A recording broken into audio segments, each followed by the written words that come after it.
Good morning mga ka-LG. So, dito tayo sa ating seedling area. Ito yung first batch natin. Makikita natin. So, medyo malago na siya. Okay. Tumubo na. However, may mga trace na for germination. May mga 6 na trace dito na konti yung tumubo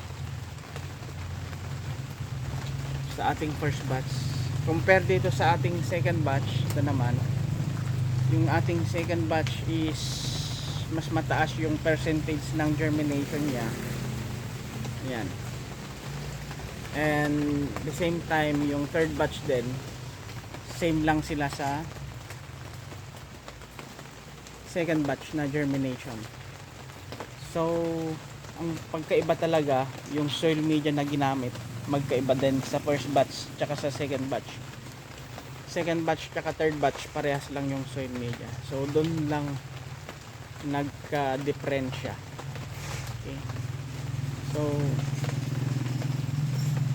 ayun, yung soil media sa first batch is good soil, yung mga soil na nakukuha lang sa ilalim ng puno plus carbonized rice hull.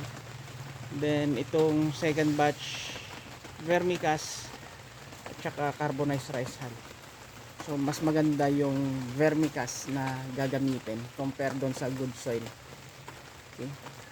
Pero sa cost efficient naman, syempre makakatipid tayo doon sa good soil kasi nakukuha lang sa mga ilalim ng puno. So yun lang po mga ka-LG. Happy farming.